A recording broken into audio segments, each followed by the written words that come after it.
muitos programas, muitas atividades recreativas, muito entretenimento. E aos poucos, nós vamos permitindo o que foi falado na mensagem anterior, a distração que leva à destruição, porque não há muros. E quando não há muros, a cidade, a casa, está desprotegida. Ou seja, a minha família, os meus negócios estavam desprotegidos, porque nós efetivamente não estávamos no lance a lance, podendo colocar e confirmar, controlar a qualidade do que nós queremos que seja feito. Como contratantes, as tratativas têm que ser cumpridas. Então eu falo para a pessoa uma coisa e o inimigo põe na mente dela outra coisa. E essa pessoa ainda volta para mim e fala, não foi aquilo que nós falamos. Mas não foi.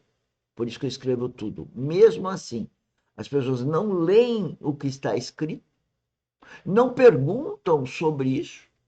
Nós temos workshop e muitas pessoas não procuram o workshop para tirar dúvida e militam com a cabeça delas. Isso eu não posso permitir mais.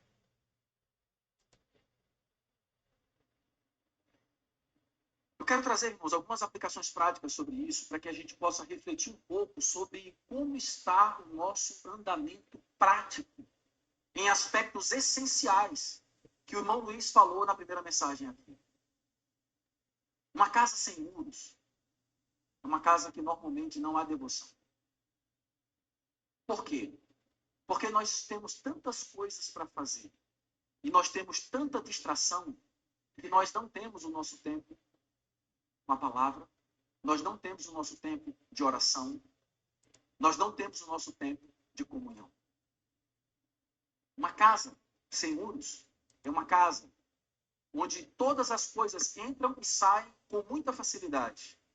E essas coisas, aos poucos, vão se tornando comuns e normais. Sabe por quê? Porque nós vamos perdendo a sensibilidade espiritual à medida que nós somos expostos a elas. Eu já contei essa história uma vez para os irmãos, mas eu vou repetir só para refrescar nossa memória. Eu tive uma infância muito pobre. Na minha infância, eu fui morar num lugar que era vizinho a um curtume clandestino. Eu não sei se vocês sabem o que é curtume, mas é um lugar onde você trata a pele de animal, pele de boi, né, tal. E aquilo dali tem um cheiro horrível. Um cheiro horrível. O curtume, vamos dizer, legalizado já cheira ruim. O clandestino, você tem que imaginar. Eu morava vizinho a esse curtume. Nas 3 primeiras semanas foi horrível.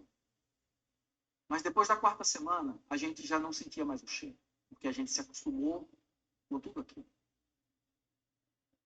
O mundo, ele é exatamente assim. À medida que Presta você vai... atenção. O mundo é exatamente assim. Ele está fazendo analogia com o curtume. Ou seja, que quando ele mudou, ele sentia o cheiro, depois se acostumava com o cheiro. O mundo é assim. O mundo, ele nos atrai, ele nos distrai e ele nos destrói. Guarda aí. O mundo nos atrai. O mundo nos distrai e o mundo nos destrói. Quando eu vejo pessoas amadas, meus próprios filhos, cônjuge, nessa balada de atraído pelo mundo, distraído com as coisas do mundo, eu sei que eles estão sendo destruídos. Mas eles não me ouvem. Assim como não ouviram Cristo, assim como não ouviram os profetas, mas querem que a vontade deles seja preservada. E eu não posso fazer isso. Daí os conflitos, todos os dias.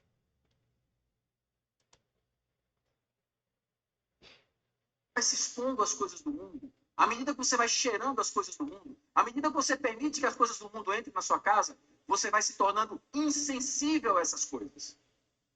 E essa insensibilidade faz a gente dizer a frase mais destruidora do tempo atual: isso não é nada demais. Hoje tem pais chorando por seus filhos porque disseram que isso não era nada demais. Eu vou pedir perdão antecipadamente aos irmãos. Vou tocar num tema bem polêmico. Mas eu peço perdão antecipadamente aos irmãos. Para muitos irmãos, tomar vinho não é nada demais. E talvez, biblicamente, você tenha todas as bases para poder explicar que não é nada demais. Mas você já parou para imaginar o que acontece na cabeça de uma criança que vê os pais bebendo vinho constantemente? Você já parou para refletir sobre isso? Na cabeça da criança que vê o pai bebendo bebida alcoólica dentro de casa, ele cresce com o conceito de que isso é uma coisa normal. Eu tive uma cena muito interessante que diz respeito de forma análoga a essa. Está lá no ambiente de trabalho, começa uma pessoa a trabalhar naquele ambiente e a outra, que deveria estar orientando, fica sentada na cadeira olhando o celular. Qual a impressão que tem a pessoa que está começando naquela empresa? Que sentar numa cadeira e ficar olhando o celular é normal. Ou seja, a pessoa está sendo produtiva, além de não ser produtiva, porque está sentado numa cadeira e vendo o celular, a outra, ao observar, também acha que aquilo é normal. O mundo é assim. O mundo não age contra aquele que está fazendo uma coisa errada. É conivente. Mas a hora que vem alguém e chama atenção, essa pessoa que chama atenção não é aceita. Mas e quando essa pessoa é o contratante? E aí?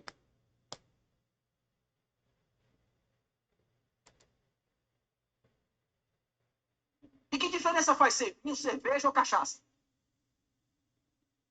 Por mais que você tente espiritualizar a bebida, é bebida.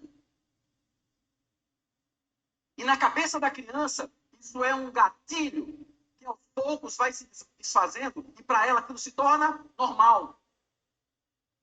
Isso é sério, irmãos. E eu não estou querendo dizer você faça ou não faça, porque não é nosso objetivo trazer nenhum tipo de É o regra para dentro, Espírito não. Santo. Nós precisamos ir da luz do Senhor e nós precisamos, na luz do Senhor, entender determinadas coisas que acontecem na nossa casa. Quando o seu filho for mais velho, adulto, ele vai tomar as decisões dele. Mas existe um princípio que precisa ser guardado por nós como pais dentro do nosso lar. E esse princípio foi ensinado pelo nosso Senhor. Abra sua Bíblia em João capítulo 17, por favor. Sempre fala não está escrito na Bíblia. Ele está falando da João cabeça dele. capítulo 17.